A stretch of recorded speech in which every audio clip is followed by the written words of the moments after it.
Whether you're new to the gym or you've been going for a while and you haven't been making progress, I want to guide you step by step on how I got fit. I'm going to talk about each exercise I do that's built up my physique, as well as some common questions that beginners have. I'm also going to give you my secrets on how I stay consistent with the gym. It has nothing to do with motivation, it's more about building systems. So if you want to keep your gains for the long run, stick around to the end of the video. Now, just to make sure we're on the same page, characteristics of an aesthetic body: wide shoulders, a big upper back, a big chest, and a small waist. For us to achieve this look, we're gonna do hypertrophy training with moderate to high intensity and moderate to high volume. Another term you're gonna hear a lot is progressive overload. All it means is in order to force your muscles to grow, you need to increase the reps or the weight on your movements over a period of time. Say you're doing bench press, you're able to do 4 sets for 8 reps at 135 pounds. In order to build muscle, the next week, you either increase your reps. So instead of doing 4 sets for 8 reps, you can move it 4 sets to 10 reps. Another alternative, you can increase your weight. So instead of doing 135, 4 sets for 8 reps, you can do 145, 4 sets for 6 reps. If you know that you're able to push more weight, I'd say try to push more weight. But if not, that's fine too. Just up the reps instead. Now, when you go to the gym, there's 2 different types of movements. First, let's talk about the compound movements. Compound movements, they hit more than one muscle at a time. They save time. You're doing less exercises. You're also able to load more weight than if you were doing an isolation movement. The main compound movements are bench press, squat, deadlift, pull-ups, dips, rows, overhead press, and lunges. The general rule for compound lifts is to go between 6 to 8 reps. Since we can't hit every muscle as effectively with just compounds, this is where our accessories come in. Typically, I perform accessory movements from 8 to 12 reps. It's also important to know, in order to build muscle, it's ideal to hit each muscle group 2 times a week, and you should be performing 12 to 20 sets on each muscle group per week. That's typically what I perform, and I've seen good results from that. Now, which program should you pick? There's push-pull legs, there's full body, there's bro split. As long as you're hitting each muscle group 2 times a week and you're getting 12 to 20 sets on each muscle group, it really doesn't matter which program you pick. If you're able to go to the gym, say 6 days a week, a push-pull legs program might suit you the best. But say you're busy and you can only go to the gym 3 days per week, a full body routine might be better suited for you. So I would recommend just picking a program based on how many days you can go to the gym. The best program for building muscle is the one that you're gonna stick with long term. Now let's talk about my program. First, let's start with our push day.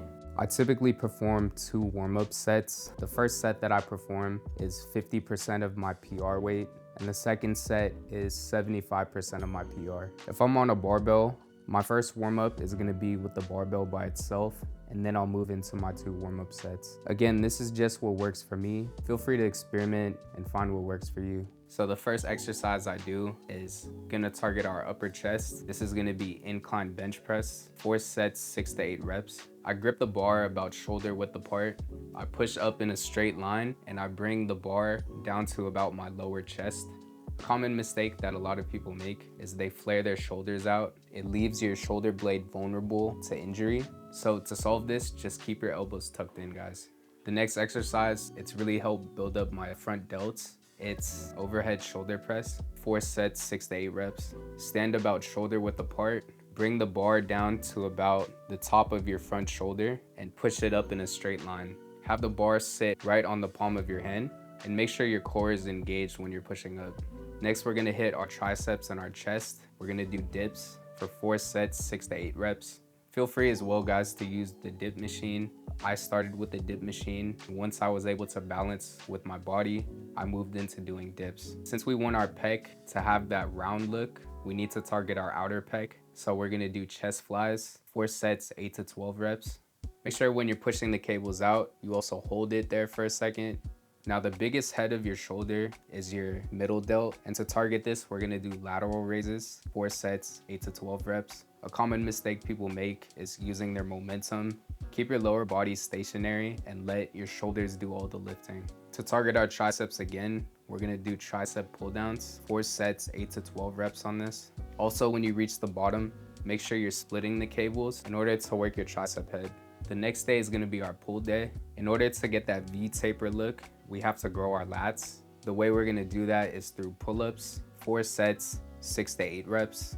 I attribute a lot of my back gains to doing pull-ups. Don't be afraid to hit the pull-up machine, get your form right, and eventually you'll be able to do those pull-ups. What's really helped build the thickness in my back is doing barbell rows. With this, I'll go 4 sets, 6 to 8 reps. To get some separation in our shoulders, we're gonna have to build up our rear delts. The way I do this is to do cable pulls, 4 sets, 8 to 12 reps. Now to grow our biceps, I perform standard bicep curls, 4 sets, 8 to 12 reps. A common mistake people make when doing bicep curls, they don't do the full range of motion. In order for your biceps to grow, don't stop halfway. Make sure you're doing the full range of motion on this. A muscle that I've been training recently that's really underrated is forearms. I've been doing forearm curls, 4 sets, 8 to 12 reps, and I've been seeing some decent gains with these. Traps are really good for creating a broad upper body.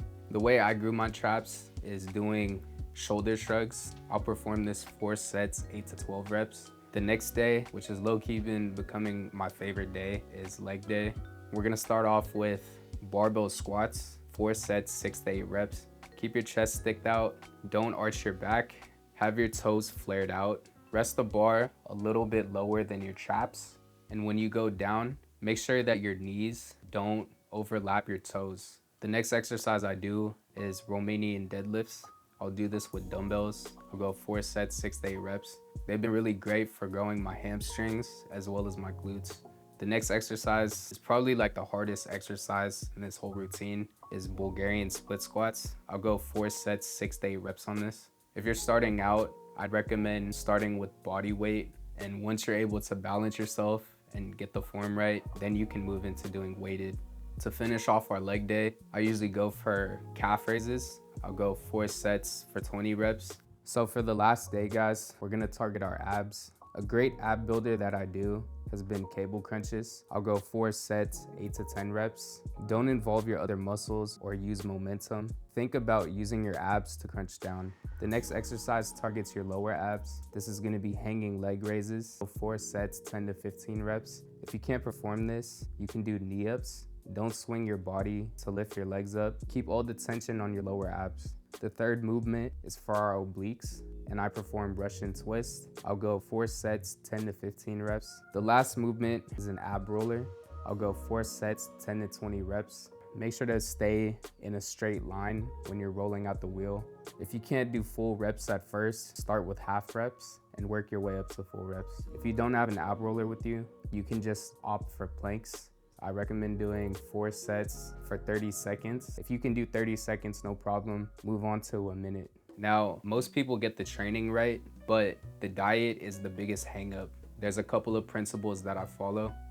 If you're cutting, find your maintenance calories and subtract 200 from that. If you're bulking, find your maintenance calories and add 200 to that. If your weight stays the same for a long period of time, add or subtract an extra 100 and see if anything changes. It's recommended to eat between 0.8 to 1 gram of protein per pound of body weight. As long as you're within that range, you should be fine. To get an aesthetic looking physique, you have to be at a lean enough body fat. So in order to diet to lose fat, you need to find foods that are gonna satiate you. These are gonna be foods that are high in fiber, like whole grains, oatmeal, brown rice. Protein is also good for suppressing your appetite. Chicken, pork chops, eggs. In terms of sweets and cravings, the leaner you get, the more cravings you're gonna get. So I like to make protein ice cream. I'll take a little bit of xanthan gum, mix it with my protein powder, put a banana in there. The consistency tastes very similar to ice cream. Also look into brand store sweets, like Halo Top is a popular one. I prefer Enlightened ice cream. It tastes just like ice cream. Another thing I do when I start to feel hungry is I chew on some sugar-free gum. Now, if you're skinny, look for foods that are higher in fat. Not the bad kind of fat, the good kind of fat. This is gonna be your peanut butter, olive oil, avocado. I wouldn't recommend taking weight gainer. When you're doing a bulk, make sure you're doing it clean. In terms of supplements, I'd recommend taking creatine. Creatine pretty much gives you more energy. The more energy you're gonna have, the heavier weight you're gonna be able to push. I take 5 grams of creatine a day to maintain my physique. Now, in terms of how I stay motivated, the biggest thing for me is keeping my workouts simple and keeping my diet simple. You don't need to confuse your muscles or keep changing your routine. With my workouts, I don't change it up. I just stick with that, so I don't have to do 20 different workouts. With my diet, the way I sustain it is I give myself options. Eating chicken breast every single day is gonna get boring. On days where I don't feel like eating a chicken breast, maybe I'll eat a pork chop, or maybe I'll eat salmon. Have a rotation of meals that you can switch so you don't get so bored with your diet. Throw in some things that you like in your diet. I might get some enlightened ice cream, or maybe I'll eat some occasional sweets. Give yourself a treat every once in a while. Real quick, guys, if this video has been helpful, I'd really appreciate it if you like it. It's just a way to push it out into the algorithm, helps the channel grow. So if you're cool with that, just leave a like. Thanks.